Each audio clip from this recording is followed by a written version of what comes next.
Hello friends, this is స్వర్ణ. ఈరోజు మనము క్యాబేజ్తో curry ఎలా చేసుకోవాలో తెలుసుకుందాం. ఒక చిన్న క్యాబేజ్ని ఇలాగా చిన్న చిన్న ముక్కలు కోసుకున్నాను. 2 ఆనియన్స్ని చాప్ చేసుకున్నాను. ఈ కర్రీలో మనము కారం వేయము, సో 5-6 మిర్చిని, గ్రీన్ చిల్లీస్ని ఇలాగా స్లిట్ చేసుకున్నాను. ఒక పెద్ద పొటాటోని ఇలా క్యూబ్స్గా ముక్కలు చేసుకున్నాను. 2 చిన్న టొమాటోస్ని చాప్ చేసి పెట్టుకున్నాను.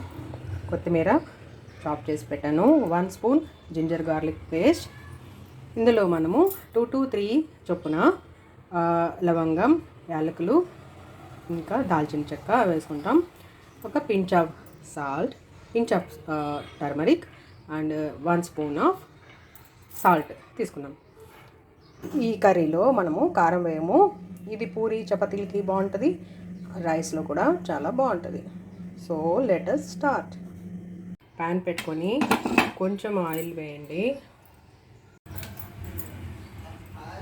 ఆనియన్ వేగే వరకు వేస్తే సరిపోతుంది, ఇంకా అంతకంటే ఎక్కువ ఆయిల్ అవసరం లేదు. లవంగం, యాలకులు, చెక్క. లవంగాలు కొంచెం ఎక్కువ తీసుకున్నా. 2 ఇలాచీ అండ్ దాల్చిని తీసుకున్నాను. ఇవి ఇలా వేగిపోగానే ఉల్లిపాయలు వేసేయాలి.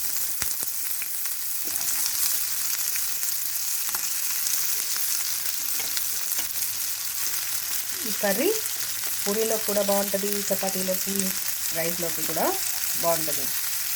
సో మనము పూరీ చేసుకోవాలి అనుకునే ప్లాన్ ఉన్నప్పుడు ఈ కర్రీ చేసుకున్నాం అనుకోండి, లంచ్లో కూడా పని అయిపోతుంది, ఇంకొక కర్రీ చేసే పని లేకుండా. సో ఇది లైట్ బ్రౌన్ వచ్చేదాకా ఉల్లిపాయలు వేగనివ్వాలి. టిఫిన్లోనూ అదే కూర, రైస్లోకి కూడా అదే కూర అని మారం చేసే పిల్లలు ఉంటారు. బట్ ఎనీవేస్, మనకి ఈజీగా పని అయిపోవాలనుకుంటే పూరీ చేసుకున్న రోజు ఈ కర్రీ చేసుకుంటే అన్నంలో కూడా తినేయచ్చు. ఇది కొంచెం వేగుతూ ఉండగా ఈ 1 స్పూన్ తీసుకున్నాను అల్లం వెల్లుల్లి పేస్ట్ వేసేయండి. ఇది అంతా దగ్గరికి చేసి వేగనివ్వండి. వేగాక క్యాబేజీ వేసుకుందాం.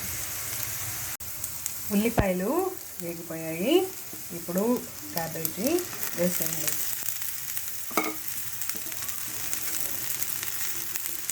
ఇది మంచిగా కింద నుంచి పైకి కలిపి ఒక పించ్ పసుపు, 1 స్పూన్ సాల్ట్ కూడా వేసేసి ఈ ముక్కలు చక్కగా కలిపేసి మూత పెట్టండి.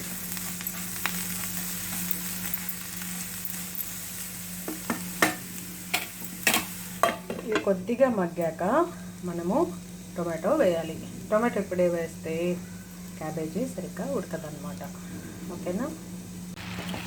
పొటాటో కూడా వేసేసాం, చూసారు కదా.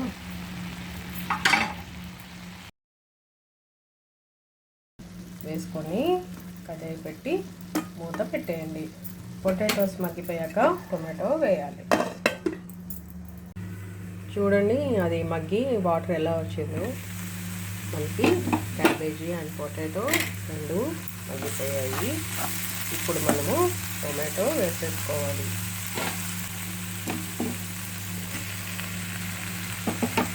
ఇది కూడా మళ్ళీ ఒకసారి కలిపి పెట్టి మూత పోసేసుకోవాలి.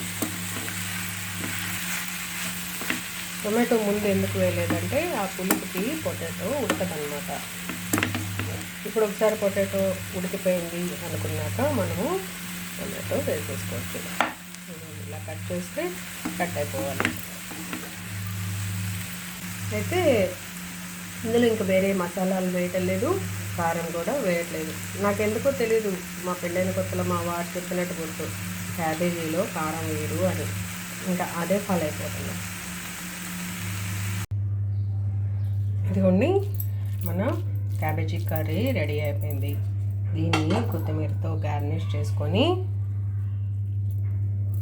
ఒక 2 మినిట్స్ ఉండనిచ్చి బౌల్లోకి తీసుకొని వేడివేడిగా సర్వ్ చేయండి. పూరీకి, చపాతీకి, రైస్లోకి కూడా బాగుంటుంది. ఈ వీడియో మీకు నచ్చితే లైక్ చేయండి, షేర్ చేయండి, సబ్స్క్రైబ్ చేసుకోండి. సో ఇదండి మన క్యాబేజీ కర్రీ. మీరు చేసి ఎలా ఉందో కామెంట్స్లో చెప్పండి. బాయ్.